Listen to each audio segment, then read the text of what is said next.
வரப்பே தலையாணி ஓ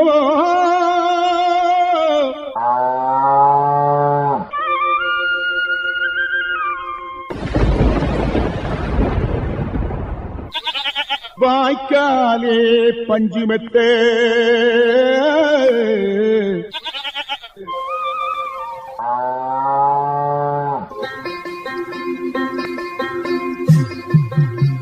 இருப்பது இந்திய அரசின் வேளாண்மை கூட்டுறவு மற்றும் உழவர் நலன் அமைச்சகம் வழங்கும் கிசான் பாணி.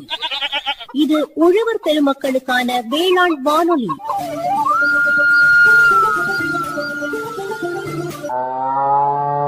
இந்நிகழ்ச்சியின் விளம்பரதாரர் இந்திய அரசின் வேளாண்மை கூட்டுறவு மற்றும் உழவர் நலத்துறை.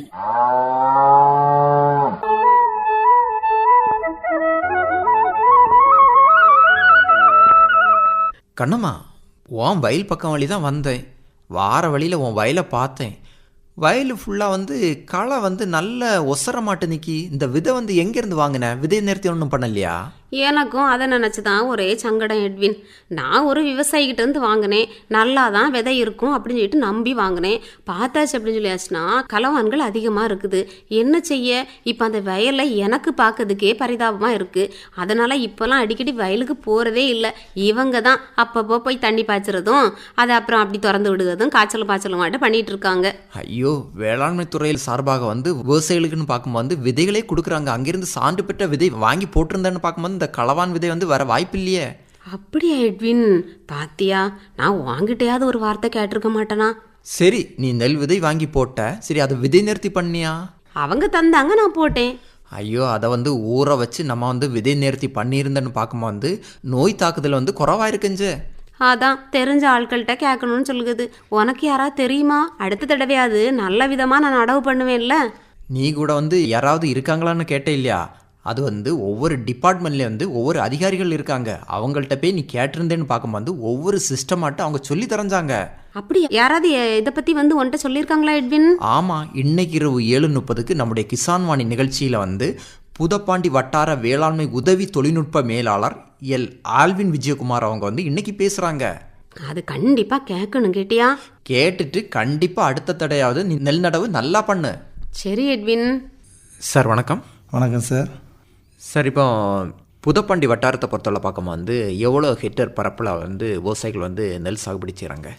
இப்போதைக்கு 2150 ஹெக்டேர் பரப்பளவில் இப்போ சாகுபடி பண்ணிகிட்ருக்காங்க விவசாயிகள். கன்னிப்பூ பருவத்தில் பார்க்கும்போது கிட்டத்தட்ட ஒரு 2150 ஹெக்டேர் பரப்பளவில் விவசாயிகள் சாகுபடி செய்கிறாங்க. ஆமாம். அப்படி பார்க்கும்போது இந்த கன்னிப்பூ பருவத்தை பொறுத்தவரை பார்க்கும்போது எந்த மாதிரி ரகங்கள் விவசாயிகள் தேர்வு செய்கிறாங்க? இப்போதைக்கு நம்ம மாவட்டத்தை பொறுத்தவரையில் TPS 5, 5016 இந்த 2 எண்ணம் தான் பண்ணிகிட்ருக்காங்க. இந்த 2 ரகங்கள் தான் கன்னிப்பூ பருவத்தில் விவசாயிகள் சாகுபடி செய்கிறாங்க. ஆமாம். வேளாண்மை துறை சார்பாகன்னு பார்க்கும்போது விவசாயிகளுக்கு தரமான விதைகளை விவசாயிகளுக்கு கொடுக்குறீங்க. நம்ம எல்லா டெப்போலையும் நம்ம வச்சுருக்கோம். நல்ல தரமான விதைகள் தான் பண்ணிட்டு. சரி, அந்த விதைகளை நீங்கள் எங்கேருந்து தேர்வு செய்து வாங்குறீங்க சார்? நமக்கு ஃபார்ம் இருக்குது, திருப்பதி சாரத்தில் ஃபார்ம் இருக்குது. மற்ற மாதிரி சீட் ஃபார்ம் போடுறதுக்கும் தனித்தனி விவசாயிகள் இருக்கிறாங்க, நம்ம டிஸ்ட்ரிக்டில் இருக்கிறாங்க. விவசாயிகள் அந்த விதைக்காகன்னு பார்க்கும்போது அந்த நெல்லை சாகுபடி செய்கிறாங்க. ஆமாம், அதை முதல்ல ரிஜிஸ்டர் பண்ணி உதவி விதை அலுவலர்கள் இருக்கிறாங்க, விதை அலுவலர்கள் இருக்கிறாங்க. அவங்க போய் அதை ஆய்வு பண்ணி தான் நமக்கு அதிலிருந்து நெல் எடுத்து நமக்கு விவசாயிகளுக்கு தரமான விதைகளை தந்துட்டுருக்காங்க. அந்த மாதிரி விவசாயிகள் அந்த நெல் கொள்முதல் பண்ணுறேன்னு பார்க்கும்போது அது தரமான விதைகள் விவசாயிகள் வேளாண்மை விரிவாக்க மையத்துக்கு தராங்க. ஆமாம். இப்போ ஒரு விவசாயியை பொறுத்தவரை பார்க்கும்போது அந்த நிலத்தில் நெல் நடவுன்னு பார்க்கும்போது அந்த விதை நேர்த்தி எப்படி பண்ணணும் சார்? அதாவது நமக்கு விதை நேர்த்தி நம்ம 1 கிலோவுக்கு 2 கிராம் கார்பன் டாசியம் வச்சு விதை நேர்த்தி பண்ணி ஒரு நாளைக்கு முன்னாடியே விதை நேர்த்தி பண்ணி வச்சிடலாம். அந்த மாதிரி விதை நேர்த்தி பண்ணி நம்ம அந்த நிலத்தில் நெல் சாகுபடி செய்தேன்னு பார்க்கும்போது ஒரு அதிக வருவாய் கிடைக்க வாய்ப்பு இருக்குன்னு சொல்லலாம். அதிக வருவாயின்னு சொல்லும்போது என்னென்னா நமக்கு நோய் தாக்குதல் குறைவாக இருக்கும். பின்னாடி மெயின் ஃபீல்டில் நமக்கு போகும்போது நோய் தாக்குதல் ரொம்ப குறைவாக இருக்கும். அதனால் இது விதை நேர்த்தி பண்ணுறது நல்லது. அதுலேயே நமக்கு பாதி நம்ம நோய்களை கட்டுப்படுத்தின மாதிரி. இப்போ விதை நேர்த்தி பண்ணி நம்ம நெல் விவசாயம் செய்தேன்னு பார்க்கும்போது அதில் நோயும் கட்டுப்படும், அதே போல் அதிக விளைச்சலும் கிடைக்க வாய்ப்பு இருக்குது. பூச்சி நோய்கள் இல்லைனாலே அதிக விளைச்சல் நமக்கு வந்துருமே. இருந்தாலும் சார் நீங்கள் வந்து புதப்பாண்டி வட்டாரத்தில் வந்து உதவி தொழில்நுட்ப மேலாளராக கூட இருக்கீங்க. அப்படி பார்க்கும்போது இப்போ இந்த நெல் பருவத்தை பொறுத்தவரை பார்க்கும்போது எந்த மாதிரி தொழில்நுட்பங்களை வந்து நீங்கள் வந்து விவசாயிகளுக்கு வந்து எடுத்து சொல்கிறீங்க? இப்போ நமக்கு 2 சீசன் வந்து நம்ம பயிர் பண்ணிட்டு இருக்கோம். ஒன்று கன்னிப்பூ, இன்னொன்று கும்பப்பூ. இப்போ நமக்கு நடந்துட்டு இருக்கிறது வந்து கன்னிப்பூ. அதில் வந்து விவசாயிகள் வந்து அந்த நிலத்தை வந்து எப்படி அந்த தேர்வு செய்யணும் ஒவ்வொரு பருவத்துக்கும்னு பார்க்கும்போது நமக்கு வந்து ஃபஸ்ட்டு சீசன் கன்னிப்பூ ஆகும்போது வந்து நம்ம கோடை உழவு பண்ணியிருக்கணும். கோடை உழவு பண்ணிகிட்டு இருக்கும்போது பசுந்தாள் உரை பயிர்கள், அதாவது சனைப்பு, தக்கப்பூண்டு போல பயிர்களை நம்ம வந்து ஒரு 40 நாள் 45 நாளுக்கு முன்னாடியே நமக்கு வந்து அந்த பயிரில் வந்து அதாவது பூக்க முன்னாடியே மடக்கி உள்ளது நம்ம நிலத்தை தயார் பண்ணி வச்சுக்கணும். சரி, இந்த மாதிரி பசுந்தாள் வந்து இந்த விதைகளை பொறுத்தவரை பார்க்க வந்து நீங்கள் வேளாண்மை துறை சார்பாக கொடுக்குறீங்களா சார், இல்லை வந்து விவசாயிகளே வந்து அவங்க மற்ற விவசாயிட்டு வாங்கி அந்த நிலத்தில் போடுறாங்களா? இல்லை, வேளாண்மை துறை சார்பாகவும் கொடுக்குறோம், வெளிகளும் வாங்கிக்கலாம். நிறைய இடங்கள்ல இருக்குது, கடைகள்லையும் இருக்குது. அப்போ அந்த கோடை காலத்துலன்னு பார்க்கும்போது அந்த உழவு செய்து இந்த மாதிரி பசுந்தாள், சனப்பு, தக்கை பூண்டு இந்த மாதிரி அந்த நட்டு உழவு செய்தால் வந்து அந்த நிலத்துக்கு வந்து பசுந்தாள் உரம் வந்து கிடைக்க வாய்ப்பு இருக்குன்னு சொல்கிறீங்க. ஆமாம், அதாவது சில இடங்கள்ல நம்ம வந்து தொழு உரம் இதுகள் போட முடியாத இடங்கள், இப்போதைக்கு அதிக வேலையாள் கூலி எல்லாம் இருக்குது. சில இடங்களுக்கு வண்டிகள் போகாது, நம்ம எடுத்துகிட்டு போகிறதுக்குள்ள கூலிகள் அதிகமாக இருக்குது. அதனால அந்த இடங்களில் நம்ம வந்து என்ன பண்ணலாம்னா இந்த பசுந்தாள் உரங்களை நம்ம பயிர் செய்து மடக்கி விழும்போது ஏகதேசம் நம்ம ஒரு தொழு உரம் போடுறதுக்கு அளவுக்கு நமக்கு நிலம் வளமாக மாறிடுது இந்த நம்ம பசுந்தாள் உரங்கள் மடக்கி விழும்போது. அப்போ வந்து செலவு குறைன்னு சொல்கிறீங்க. அதிக செலவு ரொம்ப குறைய வாய்ப்பு இருக்கு. இதே இது பார்க்கும்போது இப்போ வந்து விவசாயி பார்க்கும்போது நேரடி நெல் விதைப்பு செய்கிறாங்களா, இல்லை நாற்றங்கால் மூலம் வந்து விவசாயிகள் வந்து நெல் நடவு செய்கிறாங்களா? நம்ம இடத்துல அதிகப்படியாக நாற்றங்கால் முறையில் தான் நம்ம பயிர் செய்துட்டு வரோம். நேரடி விதிப்பு கொஞ்சம் கொஞ்சம் இருக்குது. இப்போ நாற்றங்காலை பொறுத்தவரை பார்க்கும்போது அது வந்து நம்ம எப்படி பராமரிக்கணும் சார்? நாற்றங்காலை பொறுத்த வரைக்கும் நம்ம என்ன பண்ணலாம்னா ஃபஸ்ட்டே நம்ம நல்ல காய்ஞ்ச பருவத்திலே நம்ம நிலத்தை தயார் செய்து அதில் விதைச்சிக்கிட்டு அந்த டைமில் வந்து இந்த விதை நிறுத்தி பண்ண உலர் விதை நிறுத்தி பண்ணி நம்ம விதைச்சிட்டு அதுக்கப்புறம் தண்ணி கட்டி விட்டுட்டா போதும், அது நல்ல வளமான நாற்றுகள் வந்துடும். அப்போ வந்து ஆரம்பத்துலன்னு பார்க்கும்போது இந்த நாற்றங்காலை வந்து நம்ம முறையாட்டு பராமரிக்கணும். ஆமாம், முறையாட்டு பராமரிக்கணும். அதில் வேறு ஒன்றும் இல்லை, அது நமக்கு இப்போ நல்லா தண்ணி எல்லாம் வரும்போது அதில் வேறு ஒரு சின்ன ஒரு இலைப்பேன் மட்டும்தான் வர்றதுக்கு வாய்ப்பு இருக்குது. அதை நம்ம என்ன பண்ணலான்னா அதாவது கையை தண்ணியில் முக்கிட்டு அந்த இலைக்கு மேல் பரப்பில் ஒரு தடவிட்டு நம்ம பார்த்தோம்னா அந்த இடத்துல வந்து சின்ன சின்ன கருப்பாக அந்த பேன் மாதிரி இருக்கும். அதை நம்ம ஒரு 10-15 இடத்துல நம்ம பண்ணுறோன்னா ஒரு 60 பேனாவது இருந்தால் தான் அதுக்கு நம்ம ஏதாவது ஒரு மருந்து அடிக்கணும், இல்லைன்னா விட்டுற வேண்டியதான். அது வந்து ஆரம்பத்துலேருந்து அந்த நாற்றங்காலில் வந்து அந்த இலைப்பெண் இருக்க வாய்ப்பு இருக்கும். அது அந்த பருவநிலை சேதம் வரும்போது இருக்க வாய்ப்பு இருக்குது, எல்லாமே இருக்காது. இது வந்து ஆரம்பத்தில் வந்து இந்த நாற்றங்காலை பராமரித்தேன். அடுத்து வந்து நடவு வேலை வந்து நம்ம எப்படி பராமரிக்கணும் சார்? நடவில்லை பொறுத்தவரை நம்ம ஏற்கனவே நம்ம பசுந்தாள் உரங்களை எல்லாம் போட்டு மடக்கி நம்ம உழவு செய்து தயார் பண்ணி வச்சுருப்போம். அதை வந்து நல்ல சேராக்கி அந்த நாற்றை எடுத்து அங்கே நடவு செய்துட்டா போதும். இப்போ இந்த இயந்திரம் மூலம் வந்து விவசாயிகள் அதிக அளவில் வந்து உழவு செய்கிறாங்களா, இல்லை அந்த மாடு வச்சு உழவு செய்கிறாங்களா? நம்ம ஏரியாவில் மாடே இல்லையே இப்போதைக்கு, மேக்சிமம் இயந்திரம் தான், முழுக்க இயந்திரம் நடவு. ஆனால் மரம் அடிக்கிறதுக்கு மாடை பயன்படுத்துகிறாங்க. இப்போ நடவு பொறுத்தவரை பார்க்கும்போது வந்து இப்போ வந்து எப்படி நம்ம நடவு செய்யணும் சார்? இப்போ வந்து முழுக்க இயந்திரம் நடவு செய்கிறாங்களா, இல்லை ஆட்கள் வச்சு நடவு செய்கிறாங்களா? இயந்திரமும் கொஞ்சம் நடவு செய்கிறாங்க, ஆட்கள் தான் நிறைய பண்ணுறாங்க. இயந்திர நடவுக்கு நம்ம மிஷின் கொண்டு போக முடியாத இடங்கள்ல ஆட்கள் வச்சு பண்ணுறாங்க. ஆனால் இயந்திரம் மூலம் பண்ணுறாங்க, 50-50 பண்ணுறாங்க. இயந்திரம் வந்து போகாத இடத்துல வந்து ஆட்கள் வச்சு நடவு செய்கிறாங்க. இப்போ அந்த நடவு முறையை பொறுத்தவரை பார்க்கும்போது சொல்லுங்கள் சார், எப்படி இந்த நெல் எடுத்து நம்ம நடவு செய்யணும்? இப்போ வந்து எத்தனை நெல் விதை எடுத்து நடவு செய்கிறது நல்லது? ஒற்றை நாற்று முறை தான் நமக்கு சரியான இது. ஆனால் நம்ம இடங்கள்ல அப்படி பண்ணுறதில்ல. ஆனால் 3 நாற்றுக்கு மேலே வைக்கிறாங்க, 3 நாற்றுக்கு மேலே வைக்கிறாங்க. ஆனால் ஒற்றை நாற்று முறை தான் நமக்கு அதிகமாக தூர் பிடிக்கிறது வந்து ஒற்றை நாற்று முறை. சரி, இப்போ இடைவெளியை பொறுத்தவரை பார்க்கும்போது என்ன அளவில் வந்து நம்ம இந்த இடைவெளி கொடுக்கணும் அந்த நாற்றுக்கு இன்னொரு நாற்றுக்கும் பார்க்கும்போது? அதாவது ஒரு குத்து நாற்றுக்கும் அடுத்த குத்துக்கும் 22.5 சென்டிமீட்டர் 22.5 சென்டிமீட்டர் இந்த அளவு இடைவெளி பண்ணால் போதுமானதாக இருக்கும். இப்போ வந்து நம்ம இயந்திரம் மூலம் நடவு செய்யணும்னு பார்க்கும்போது அந்த இயந்திரத்திலே அந்த அளவுகள் இருக்கும். இதே இது வந்து நம்ம ஆள் வச்சு நடவுன்னு பார்க்கும்போது குறிப்பான்னு பார்க்கும்போது ஒரு 22.5 சென்டிமீட்டர் அளவுக்கு வந்து நம்ம நாட்டு நடைமுறை செய்கிறது நல்லது. ஆமாம், அது வந்து கொஞ்சம் கொஞ்சம் மாறுபடும். நமக்கு இப்போ வந்து ஒரு 2 சென்டிமீட்டர் 3 சென்டிமீட்டர் முன்ன பின்னே இருக்கும், அது ப்ராப்ளம் இல்லை. இப்போ உரத்தை பொறுத்தவரை பார்க்கும்போது நட்டையிலேருந்து நம்ம எத்தனை முறை வந்து நம்ம உரம் கொடுக்கறது நல்லது சார்? உரத்தை பொறுத்தவரை நம்ம மொத்தம் 4 டைம் ஆட்டு உரம் கொடுக்கறது நல்லது. ஃபஸ்ட்டு அடி உரம். அடி உரம்னு பார்க்கும்போது நமக்கு வந்து ஒரு நம்ம விவசாயிகளை பொறுத்தவரையில் மூடையாக கொண்டு போடுறாங்க, அதனால எந்த பிரயோஜனம் இல்லை. அவங்க நினைக்கிறது என்னென்னா அதிக விளைச்சல் கிடைக்கும்னு சொல்லிட்டா மூடையாக கொண்டு அந்த உரத்தை வந்து கொட்டுறாங்க. அந்த நிலத்தை கொட்டி அந்த நிலத்தை தான் பாழான நிலமாக்குறாங்க. நம்ம விவசாயத்துறையிலேருந்து பரிந்துரைக்கிற அளவுக்கு கணக்கு பண்ணி போட்டாச்சுன்னா ரொம்ப போதுமானதாக இருக்கும், நல்ல மகசூலம் எடுத்துக்கலாம். அப்படின்னா அடி உரம் மட்டும் பார்க்கும்போது ஒரு ஏக்கருக்கு நான் சொல்கிறது வந்து ஒரு 2.5 மூடை சூப்பர் பாஸ்பேட்டு, டிஏபி ஒரு 45 கிலோ, சிங்க் சல்பேட் ஒரு 10 கிலோ, யூரியா ஒரு 25 கிலோ, பொட்டாஷ் ஒரு 8 கிலோ. இது வந்து அடி உரமாக போட்டால் போதுமானது. அடுத்தது நமக்கு வந்து நட்ட ஒரு 20வது நாள் ஒரு 30 கிலோ யூரியாவும் ஒரு 8 கிலோ பொட்டாஷும் போட்டால் போகிறோம். அடுத்தது வந்து 3வது பார்க்கும்போது ஒரு 40வது நாள் வந்து ஒரு 30 கிலோ யூரியா ஒரு 8 கிலோ பொட்டாஷ். அடுத்தது வந்து பூ எடுக்கக்கூடிய டைமில் ஒரு 30 கிலோ யூரியாவும் திருப்பி ஒரு 8 கிலோ பொட்டாஷ், இவ்வளவும் போட்டால் போதுமானது. இந்த மாதிரி அளவுக்கு வந்து வேளாண் துறை சார்பாக வந்து பரிந்துரை பண்ண அளவுக்குன்னு பார்க்கும்போது இந்த உரங்கள் கொடுத்தா வந்து அதிக வந்து விளைச்சலை கிடைக்க வாய்ப்பு இருக்குன்னு சொல்கிறீங்க. ஆமாம், இப்போதைக்கு பார்த்தோன்னா நிறைய உரம் அதிகமாக போட்டாச்சுன்னா யூரியாவை பொறுத்தவரையில் நான் என்ன சொன்ன அளவை விட கம்மியாக போடுறது நல்லது. இது நான் வந்து ஆவரேஜாக நம்ம சொல்கிறது, இதை விட கம்மியாக போடுறது நல்லது. அதிக ரொம்ப செடி பச்சையாக இருக்கும்போது அதிகமான பூச்சிகள் வந்து தாக்குறதுக்கும் ரொம்ப வாய்ப்பு இருக்குது. அதனால நம்ம வந்து இந்த யூரியாவை இதை விட கம்மி பண்ணுறது நல்லது. இது களையை பொறுத்தவரை பார்க்கும்போது நட்டையிலேருந்து நம்ம எத்தனை நாள் அந்த களையை எடுக்கிறீங்க சார்? அதுக்கு களைக்கொல்லி அந்த மாதிரி போடுறீங்களா, இல்லை வந்து விவசாயிகள் வந்து களைகள் எடுக்கிறாங்களா? என்னை பொறுத்தவரையில் 3வது நாள் களைக்கொல்லி போடுறது நல்லது. அதுக்கு வந்து இது வந்து ப்ளூட்டாக்ளோரு இல்லைன்னா பிரிட்டிலாக்ளோரு இதில் 2ல் ஏதாவது ஒன்று நம்ம வந்து போட்டோம்னா அதுக்கு பிறகு வந்து நமக்கு ஒரு களை எடுக்கிறது நல்லது. அந்த நம்ம ஒரு 40வது நாள் நம்ம உரம் போடும்போது ஒரு களை எடுக்கிறது நல்லது. அப்போ தான் அந்த நெல் அந்த வேர்களை அலசி விடும்போது அடுத்த உரம் போடுறதுக்கு முன்னே களை எடுக்கிறது நல்லது. முதல்ல வந்து ஆரம்பத்தில்னு பார்க்கும்போது நம்ம களைக்கொல்லி போட்டுட்டு 2வது வந்து ஒரு 40வது நாள்னு பார்க்கும்போது நம்ம ஆள் வச்சு அந்த களை எடுக்கிறது வந்து அந்த பயிருக்கு நல்லதுன்னு சொல்கிறீங்க. களை இல்லைனாலும் அந்த சேற்றை லேசாக அலசி விடுறது நமக்கு வந்து அந்த புது வேர்கள் வர்றதுக்கு நமக்கு வந்து உதவியாக இருக்கும். அதாவது 1-2 களைகள் இருந்தாலும் நம்ம எடுத்துக்கலாம்.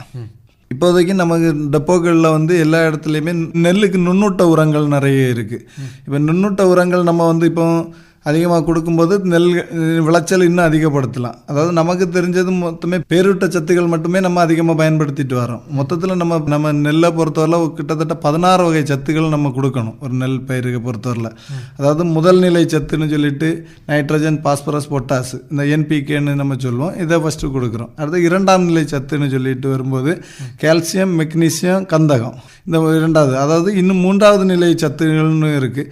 அது வந்து சிங்க், மேக்னீஸு, இரும்பு, போரான், மாலிப்டினம், குளோரின், துத்தநாகம், தாமிரம், இதெல்லாம் 3ஆம் நிலை சத்துக்கள். இது இனியும் கார்பன், ஆக்சிஜன், இது 2ம் வளிமண்டலத்திலேருந்து அதுவாக பயிர் எடுத்துக்கிடும். இப்படி 16 வகை சத்துக்கள் கொடுக்கும்போது நமக்கு வந்து அதிக விளைச்சல் வந்து நமக்கு கிடைக்கும். அதாவது நம்ம இந்த நுண்ணூட்ட சத்துக்களோட நமக்கு அனைத்து டப்போக்கள்லையுமே தாராளம் கிடைக்கிற மாதிரி இருக்குது. இந்த நுண்ணூட்ட சத்தை பொறுத்தவரை பார்க்கும்போது எப்போ கொடுக்கறது நல்லது சார்? அதாவது 2வது முறை உரம் போடும்போது 20வது நாளில் நம்ம போடுறோன்னு வைங்களா, அந்த டைமில் இதை கலந்து கொடுத்துக்கலாம். இந்த நுண்ணூட்ட சத்தை வந்து நம்ம அந்த உரத்து கூட கலந்து கொடுத்துக்கலாம். வந்து பயிரினுடைய வளர்ச்சி வந்து நல்லா இருக்கும். ஆமாம், சீராக இருக்கும், அதிகப்படியான மகசூலை நமக்கு கிடைக்கும். அதுபோக நமக்கு வந்து வேம் அப்படின்னு ஒரு பூஞ்சை இருக்குது, நன்மை செய்யக்கூடிய ஒரு நுண்ணுயிரி. அதாவது வேசிகுலர், எப்சிகுலர், மைக்ரோரைசா அப்படின்னு சொல்கிற ஒரு வேம் இருக்குது. இந்த வேம் 2 கிலோ வந்து மணல்லையோ ஏதாவது கலந்து நம்ம பயிருக்கு கொடுக்கும்போது புது வேர் நிறைய வருது, வேர் வளர்ச்சியும் அதிகமாக இருக்குது. இது என்ன செய்யுதுன்னா நமக்கு பயிருக்கு எடுக்க முடியாத சத்துக்கள் மண்ணில் தேங்கி இருக்கும், அந்த சத்துக்களை இந்த வேரில் இருந்து நமக்கு எடுத்து கொடுக்குது, இந்த பயிருக்கு எடுத்து கொடுக்கறது. இது வந்து பயிர் வளர்ச்சி இப்போ அதிகமாக இருக்குது. தண்ணியை பொறுத்தவரை பார்க்கும்போது நம்ம எப்படி கொடுக்கணும்? அதாவது தண்ணியை பொறுத்தவரை காய்ச்சலும் பாய்ச்சலும் முறையில் நம்ம கொடுக்கறது நல்லது. அப்படி தான் கொடுக்கணும். அதாவது நெல் பயிர் வந்து ஒரு அதிக நீர் தேவைப்படுற ஒரு பயிரானாலும் நம்ம வந்து அதாவது நெல் ஃபுல்லாக முங்குற மாதிரி நம்ம பண்ண வேண்டிய அவசியம் இல்லை. ஒரு 2 நாள் தண்ணி ஃபுல்லாக இருந்ததுன்னா அடுத்தது ஒரு 2 நாள் 3 நாள் நெல் தண்ணி இல்லாமல் பார்த்துட்டு அதுக்கப்புறம் மாற்றி அதை திரும்ப நீர் விட்டுக்கலாம். இப்போ வந்து காய்ச்சலும் பாய்ச்சலும் வந்து நம்ம முறையாக கொடுத்தேன்னு பார்க்க வந்து அந்த நெல் பயிருக்கு வந்து அந்த தண்ணி வந்து முறையாக கிடைக்க வாய்ப்பு இருக்குன்னு சொல்கிறீங்க. ஆமாம், அதிக தூர் பிடிக்கிறதுக்கு வாய்ப்பு இருக்குது. அதே போல் பார்க்கும்போது எந்த மாதிரி வந்து பூச்சிகள் ஆகட்டும் நோய்களை பொறுத்தவரை பார்க்கும்போது அந்த புதப்பாண்டி வட்டாரத்தை பொறுத்தவரை பார்க்கும்போது தாக்குதல் வந்து ஏற்படுத்துது சார்? அதாவது நமக்கு இப்போதைக்கு ஒரு 2-3 வருஷமாக வந்து பூச்சியை பொறுத்தவரை குருத்து பூச்சி தான் அதிகமாக நமக்கு இருக்குது. இருக்குது. அதாவது ஃபர்ஸ்ட் நம்ம விவசாயிகளை பொறுத்தவரை குருத்து பூச்சி வந்த பிறகு தான் நம்ம வந்து மருந்து அடிக்கிறதுக்கும் அதுக்கான முயற்சி எடுக்கிறாங்க. அதே நேரத்தில் என்ன பண்ணலான்னா ஒரு 40வது நாள் 3வது வாரம் நம்ம பயிருக்கு கொடுக்கும்போது அதுக்கு கூட ஒரு 3 கிலோ குருணை மருந்து, ஏதாவது ஒரு குருணை மருந்து நம்ம வந்து இதுக்கு இந்த உரத்துக்கு கூட நம்ம அப்ளை பண்ணும்போது கண்டிப்பாக குருத்து பூச்சி வர்றதுக்கு எந்த வாய்ப்பும் இல்லை.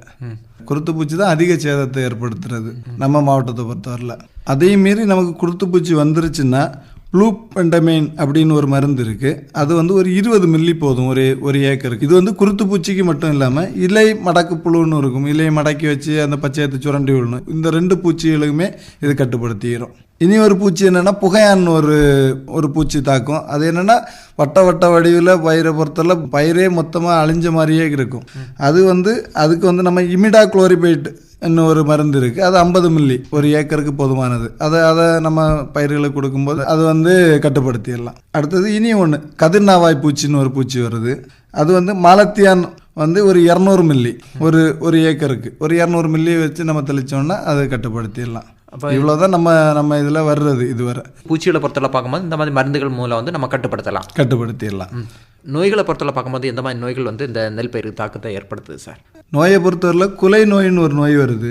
அது வந்தாச்சுன்னா கார்பன்டாசிம் ஒரு 200 கிராம் ஒரு ஏக்கருக்கு போதுமான அதை அப்ளை பண்ணாலே நமக்கு வந்து அதை கட்டுப்படுத்திடலாம். அடுத்து இலை உரையாளுகள் நோயின்னு அதுவும் வந்து என்னென்னா ஹெக்ஸோகோனசோன் அது ஒரு 25 கிராம் ஒரு ஏக்கருக்கு போதுமானது. அதை அப்ளை பண்ணால் கட்டுப்படுத்திடலாம். இன்னொன்று பாக்டீரியா இலைக்கருகள் நோய் அதுதான் நமக்கு சேதத்தை அதிகம் ஏற்படுத்துது நம்ம மாவட்டத்தை பொறுத்தவரை. அதாவது இது வந்து என்ன பண்ணால் நுனியிலிருந்தே கருகி இலை அடி வரை கருகி அப்படி போயிடுது. இந்த நோய் வந்தாச்சுன்னா காப்பர் ஹைட்ராசைடு வந்து ஒரு 500 கிராம் ஒரு ஏக்கருக்கு நம்ம அப்ளை பண்ணியாச்சுனாலே அதை கட்டுப்படுத்திடலாம்.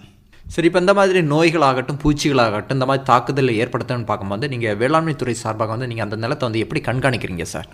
இப்போதைக்கு நமக்கு இந்த பூச்சி ஆனாலும் ஒரு நோயான தாக்குதல் நம்ம பயிரில் ஏற்படுத்தியாச்சுன்னா அது நேராக அவங்க என்ன பண்ணுறாங்கன்னா நேராக அந்த பூச்சி மருந்து கடையில் போயிட்டு இப்படி ஒரு நோய் தாக்குதல் வந்திருக்கு அப்படின்னு சொல்லி அவங்க கொடுக்குற மருந்தை தான் அடிக்கிறாங்க. நான் என்ன சொல்கிறேன்னா நேராக நீங்கள் எல்லா வட்டாரத்திலும் வேளாண்மை விரிவாக்க மையத்துகளில் வந்து நம்ம இப்படி இதை சொல்லியாச்சுன்னா அவங்களே நல்ல மருந்துகளை தரமான மருந்துகள் நமக்கு வந்து ரெக்கமெண்ட் பண்ணி தருவாங்க. அந்த மருந்து அடிக்கும்போது நமக்கு செலவு ரொம்ப கம்மியாக இருக்கும். அதிக மருந்துகள் அடிக்க தேவையில்லை. கொஞ்சம் மருந்து அடித்தா அது வேளாண்மை அறிவியல் நிலையம் இருக்குது, நம்ம கேவிகே திருப்பைசாரத்தில் இருக்குது. அங்கே போய் நம்ம சொன்னாலும் அவங்க எல்லா விதத்திலும் உதவி பண்ணதுக்கு ரெடியாக இருக்காங்க. அந்த இலை தாக்கப்பட்ட அந்த ஒரு செடியை எடுத்துட்டு நம்ம வேளாண்மை அறிவியல் நிலையத்தில் கொண்டு காட்டினாலோ அவங்க அதுக்கான தரமான மருந்துகளை நமக்கு ரெக்கமெண்ட் பண்ணுவாங்க. அதனால் நமக்கு அதிக பணச்செலவை தவிர்க்கலாம். எளிய முறையில் அதை கட்டுப்படுத்துறதுக்கு அவங்க வழிவகை செய்து தர்றாங்க. என்ன சொல்கிறீங்க சார்? இப்போ வந்து விவசாயிகள் வந்து கடையிலேருந்து அந்த மருந்துகளை வாங்கி அடிக்காமல் நேராக வந்து வேளாண்மை விரிவாக்க மையமோ இல்லை வந்து திருப்பதி சாரம் வேளாண்மை அறிவியல் ஆராய்ச்சி நிலையத்திலே அவங்க விவசாயிகள் வந்து நேரடியாக தொடர்பு கொண்டு அவங்க பரிந்துரை பண்ணுற மருந்தை வந்து அடித்தா நமக்கு வந்து விலையும் குறைவாக இருக்கும், இதே மாதிரி வந்து விளைச்சல் வந்து அதிக கிடைக்க வாய்ப்பு இருக்குன்னு சொல்கிறீங்க. ஆமாம். இப்போ அறுவடை பொறுத்தவரை பார்க்கும்போது அந்த நெல் பயிர் வந்து என்ன பருவத்தில் வந்த பிறகு நம்ம அந்த அறுவடை பண்ணுறது நல்லது சார்? ஒரு 80% நமக்கு வைக்கோல் காஞ்ச வரும்போது நமக்கு அறுவடை பண்ணி அந்த நிலத்துலேருந்து எடுத்துக்கலாம். ஒரு 20% ஈரப்பதத்தோட அறுவடை பண்ணி எடுத்துடலாம். இது பார்க்கும்போது இந்த பருவநிலை மாற்றங்கள் இருக்கும் சார். இப்போ தொடர்ந்து மழை இருக்கும். இந்த மாதிரி காலகட்டத்தில் பார்க்கும்போது நீங்கள் அந்த அறுவடைன்னு பார்க்கும்போது என்ன பருவத்தில் அறுவடை பண்ணுறீங்க? இப்போ வந்து பருவநிலை மாற்றங்கள் ஏற்படும் போது ஒரு 3 to 4 நாளுக்கு முன்னாடியே நமக்கு அதை சேமிக்கிற மாதிரி எடுக்கணும்னா ஒரு 20% சோடியம் குளோரைடு அதற்கு மேலே தெளிச்சு விட்டாச்சுனாலே ஒரு 3 to 4 நாளுக்கு முன்னாடி அறுவடை பண்ணி எடுத்துக்கலாம். இப்போ இந்த மாதிரி வந்து நம்ம தொழில்நுட்பங்களை வந்து நம்ம கடைப்பிடிச்சான்னு பார்க்கும்போது நெல்லும் வந்து அதிக விளைச்சல் கிடைக்க வாய்ப்பு இருக்குது, இதே போல் வந்து செலவும் வந்து குறைய வாய்ப்பு இருக்குன்னு சொல்கிறீங்க. ஆமாம், கண்டிப்பாக. நம்ம இந்த மாதிரி தொழில்நுட்பங்களில் நம்ம பயிர் செய்து எடுக்கும்போது தேவையில்லாமல் உரச்செலவு, பணச்செலவு, ஆள் பற்றாக்குறை செலவு இதுகளெல்லாம் குறைச்சி நம்ம அதிக மகசூல் எடுக்க வாய்ப்பு இருக்குது. ஆமாம். சரி, இந்த மாதிரி விவசாயிகளுக்கு வந்து இந்த தொழில்நுட்பங்களை வந்து தெரியணும்னு பார்க்கும்போது உங்களுடைய தொலைபேசி நம்பர் ஒன்று சொல்ல முடியுமா சார்? கண்டிப்பாக. எந்த தகவல் வேணாலும் எந்த நேரம் நமக்கு ஃபோன் பண்ணி கேட்டால் நமக்கு சொல்லிக் கொடுக்க நாங்களும் ஆவலாக தான் இருக்கோம். என்னுடைய அலைபேசி எண் 9442484986. மீண்டும் ஒரு முறை சொல்கிறேன், 9442484986. இந்த அலைபேசியில் வந்து தொடர்பு கொண்டு விவசாயிகளுக்கு வந்து ஏதாவது தகவல்கள் தெரியணும்னு பார்க்கும்போது அதை வந்து தெரிஞ்சுக்கலாம். கண்டிப்பாக இந்த மாதிரி விவசாயிகள் ஏதாவது சந்தேகங்களோ தகவல்களோ தேவைப்பட்டால் இந்த தொலைபேசியில் நீங்கள் தொடர்பு கொள்ளும்போது கண்டிப்பாக இந்த தகவல்களை தொழில்நுட்பங்களை நாங்கள் விவசாயிகளுக்கு கண்டிப்பாக சொல்லிக் கொடுக்க ஆவலாக இருக்கோம். நன்றி, வணக்கம். நன்றி.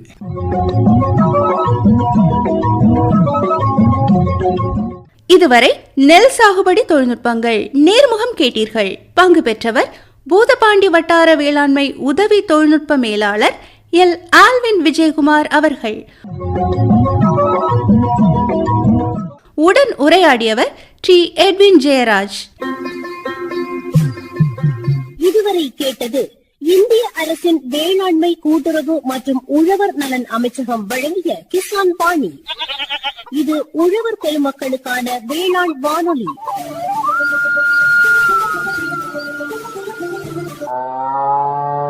இந்நிகழ்ச்சியின் விளம்பரதாரர் இந்திய அரசின் வேளாண்மை கூட்டுறவு மற்றும் உழவர் நலத்துறை. இந்திய அரசின் வேளாண்மை கூட்டுறவு மற்றும் உழவர் நலத்துறை. அரசின் வேளாண்மை கூட்டுறவு மற்றும் உழவர் நலத்துறை.